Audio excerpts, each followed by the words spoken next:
So this may be a first for a Green conference. We have a panel where Republicans outnumber Democrats. And I'd like to introduce our panelists, starting to my right. We have Bob Inglis, who served in Congress for 12 years as a Republican from South Carolina. He now heads the Energy and Enterprise Initiative, an organization looking for conservative and free market solutions to climate change. To Bob's right, we have Fred Krupp, who is the president of the Environmental Defense Fund and a champion also of market-based solutions to climate change. Fred was instrumental in using cap and trade to reduce acid rain in the 1990s. And to Fred's right, we have Christine Todd Whitman, who is the Republican governor of New Jersey, and then the head of the EPA under George Bush. Today, she's co-chair of the Clean and Safe Energy Coalition, an organization that promotes nuclear power. Welcome all. So to start this discussion, I was going to write down a list of all the things that the US Congress has done to fight climate change, and I found I didn't have anything on the list. Fred, is it that bad? I mean, how do we change that situation? You know, Brian, I'm actually pretty happy at the moment. I think we're on a roll. And it's not because Congress is doing things, but it's because the president has decided to take a series of strong executive actions. Number one, he has doubled the fuel economy standards for cars in the first term. So not only is carbon pollution going down, but miles per gallon is going up. Number two, there's a rule that's going to come out doing the similar thing for trucks. That is a big source of greenhouse gases in our country. Number three, within the last couple of months, he's released a methane strategy to reduce this extraordinarily potent greenhouse gas. Half of the climate change we're experiencing today comes from these short-lived forcers, methane being by far the most important one. And fourth, and in this case the list is in reverse order of importance, fourth and most important is the fact that, as we heard from Heather in the first panel, the EPA plans on June the 2nd, a Monday coming up in a few weeks, to release a plan to do something about carbon pollution from our nation's existing fleet of power plants. Imagine that. Right now, power plants have no limits on how much carbon can come out of them. And soon, this source of 40% of America's carbon dioxide will be under controls. That's huge. How huge? Brian, if our fleet of power plants was a foreign country, it would rank second in the world in emissions behind only China. This is huge, and it's happening now. So I think in a lot of ways, you know, the world is moving forward. I think in a few years we'll think it was amazing that we ever lived in a time where there were no limits on carbon pollution. But Fred, can I play devil's advocate here? I mean, these are all great things, but they're being done through regulation, not through law. What's to keep a new president, a conservative Republican, from dismantling all of that? I mean, it's great it's happening now, but we have a Democratic president who believes in the climate change situation. Well, number one, you know, there's no question that we do need a national comprehensive legislation. We do need Congress to get back in the game. But I think what's to keep the next president, whether they're Republican or Democrat or independent, what will keep that from happening is the fact that increasingly voters are connecting the dots. The extreme weather that we've had in the last couple of years all around our country, whether it's droughts or floods, people are waking up. When we poll, or I should give credit here to the Sierra Club and the League of Conservation Voters, when they poll, but I'll use the collective we, voters under 30, 85% of them want controls on carbon. So what's to keep a future president from repealing a strong regulation that does that? If he's part of a party that wants to have a political future, This issue is becoming like marriage equality. These issues flip quickly. Nothing moves faster than a politician who figures out, like on the marriage equality issue, that they're standing in the wrong place. Okay, and in the meantime, we've got the Tea Party, which brings me to Bob. So, two things. I didn't know Bob was a member. One, you had in your re-election campaign, you had a really tough time when you admitted that you thought climate change was real, and you lost a tough primary fight to a Tea Party member. Number two, if you haven't seen it yet, you should watch the new Showtime documentary. I have no investment in the series. I'm just saying it's a good thing. It's called Years of Living Dangerously, and Bob is starring in one of the episodes. And there's this remarkable scene where he persuades a Tea Party representative, Mike Grimm, who's from Staten Island, whose constituents were battered by Sandy, to actually admit that climate change was real. So can you tell us how you did that? Well, first of all, let me say there's no causal connection between believing in climate change and getting indicted. Okay, there's no. Yeah, that's right. Representative Grimm ran into some tax problems recently, but it's completely unrelated. You understand? And so I think that it is about the economy. If we were to track, say, from the governor's time to now, attitudes on climate change, I think what you'd see is this dip that coincides with the economy, and that's what gave birth to the Tea Party, the economic dislocation of the Great Recession. And it led to populist rejectionism.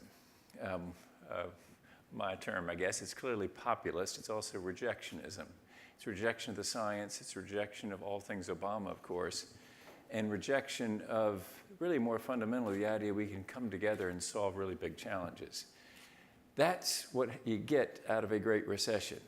But as that Great Recession lifts, and as we get beyond this congressional midterm, and as the moving truck leaves from Chicago to get the president out of the White House, the populist rejectionism will be on the decline. And at that point, Republicans really will, conservatives will need to be talking solutions rather than scapegoats. So I expect the politics here to change, and pretty significantly come about January. Because by then, we'll be talking presidential politics. We won't be talking these red state congressional districts where you can proceed at your peril if you want to say that climate change is real in a very red district in the Great Recession. But I think the day will come when, as Fred was just saying, it will become apparent that you must move toward a solution here. And so for fellow conservatives in the room, I'd say, it's like this. The country will take unsustainable over unoffered when they decide they've got a need. We did that with Obamacare. We knew it was unsustainable. We took it, because there's a felt need. There will be a felt need on climate.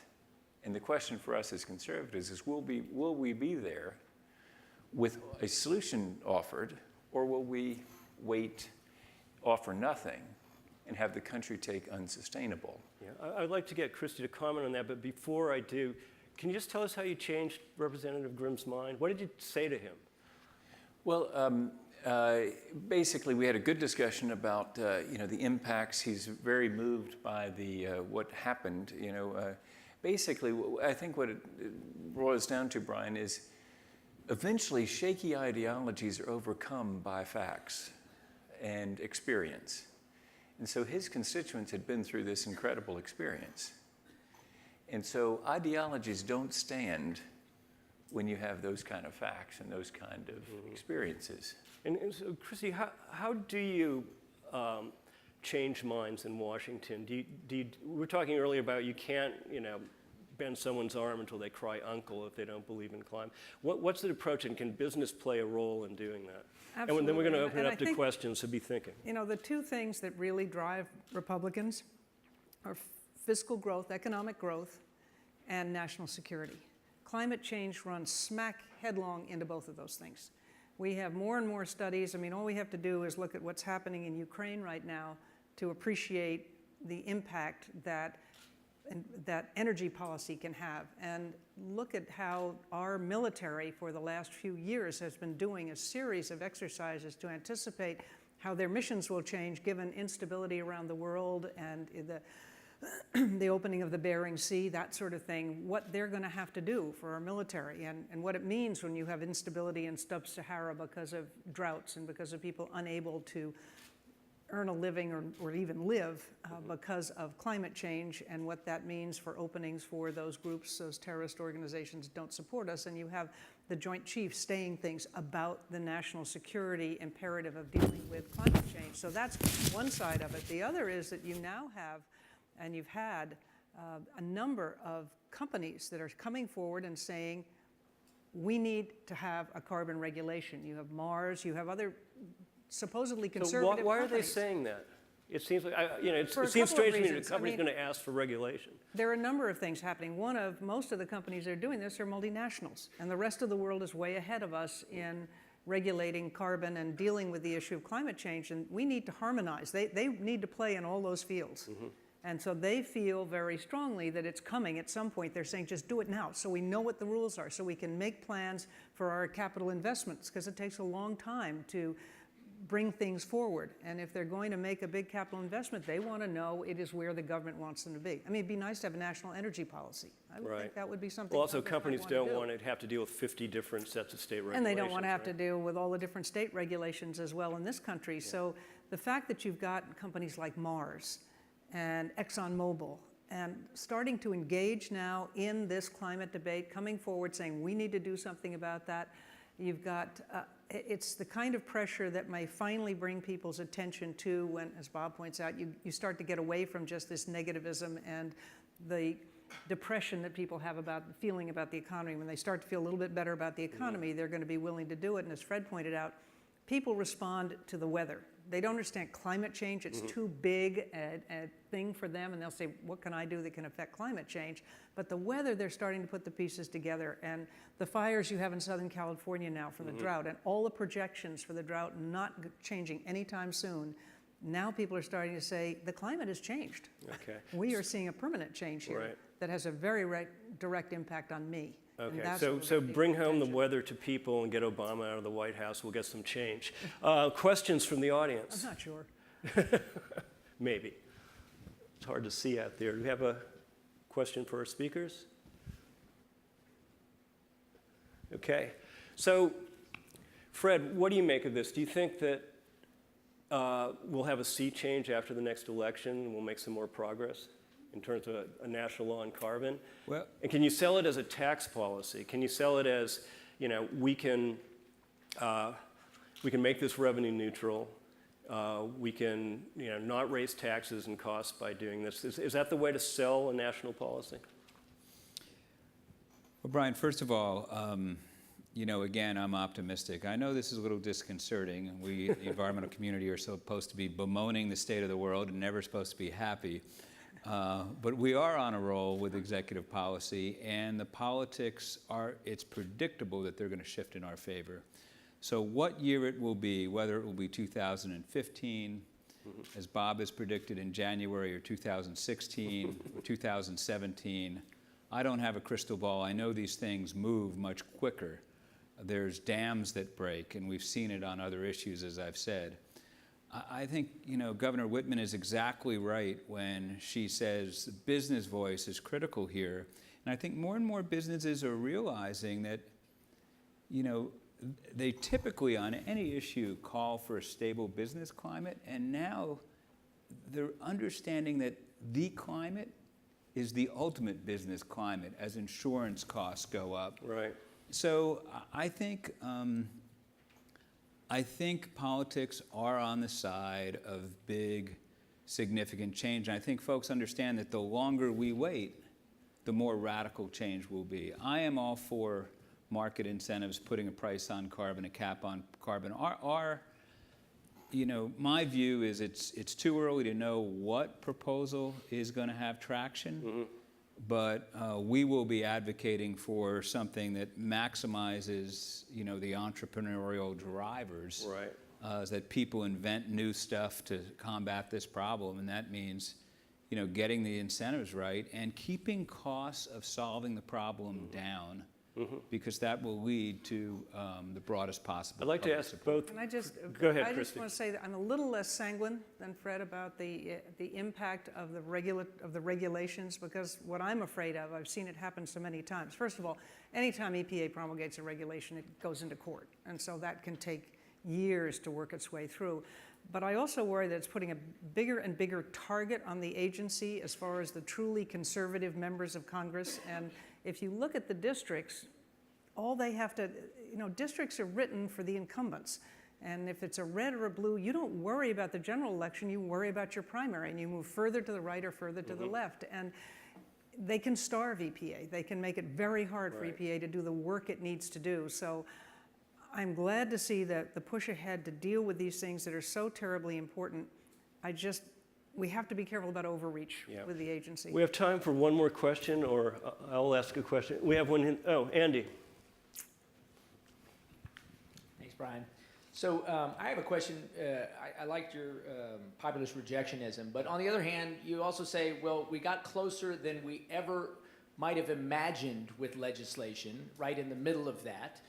Didn't expect it to pass the House. In theory, you had Republicans, including a former presidential candidate, advocating for legislation in the Senate, and it sort of all collapsed. And your colleague Eric Pooley wrote a very good book on this, Climate Wars. But what's your advice with lessons learned for the next president, whether Republican or Democrat? What's your advice on how they should talk to Congress? What did we learn from the exercise? What would a Democrat do with a Republican Congress? What would Republicans, when empowered, do with Congress on this issue? Great question, Andy. You each have 30 seconds to give your answer, and then we're done. I'm going to let the expert, the congressman, start this off. Yeah. I wish that in the State of the Union, President Obama had turned to John Boehner and said, it's important from my side to price carbon. We'll give you the votes for that. You, John, pick the offsetting cuts, with the risk that John chooses corporate tax reduction. And then it basically becomes a gut check for the left. How important is it to you to act on climate? Are you willing to suffer corporate tax reduction? And then basically that would have broken through a logjam, I think. I may be a little bit optimistic about that, but still it would have been better than what he said. What he said was midterm electioneering. It is a fact. If you're trying to persuade somebody to move off of the position, to slap them in the face is probably not the way to start. Yeah. So we need some tough horse trading. Fred, are the Democrats willing to give up corporate taxes a bit, or Keystone? What's it going to cost? Well, I don't know about horse trading. I know this. The last big environmental statute that passed was the revisions to the Clean Air Act in 1990 with President George H.W. Bush, the first President Bush. And it was a model for, I think, the way things need to get done, whether it's a Republican or a Democratic president in the future. And that is, you have people in the White House and at EPA, they go out, they talk to a lot of people, then they put together their own proposal, their own straw man in writing, and that becomes a leadership act and the basis for discussion. That worked really well with the Clean Air Act amendments of 1990. And whether if we have to wait till 2017 after the next election, so be it. That's the motto I think that should be followed. Finally, Christy, what's your take on what the next president should do? Well, I think that, first of all, the next president decide if this is going to be the big issue, because like Obama with health care reform, he used up all his political capital to get that done. And if climate change is going to be the issue, they have to be willing to really put a lot behind it and say, this is the issue, explain to the American people, get the business community behind, get the military behind, sit down with the leaders in Congress and say, this is going to matter to you. People are beginning to connect the dots. You have a lot of corporations now that are already moving forward to reduce their carbon footprint without any kind of regulatory oversight requiring it. And you're getting a lot of shareholder issues coming forward at the annual meeting, asking for them to benchmark their water usage, their carbon footprint. So you have the forces starting to come together, but it will take real leadership to get it done. Well, let's hope we get that, and let's have a big round of applause for our panelists. Thank you, Bob. That was terrific. Fred, thank you so much. Christy, thank you. Go ahead.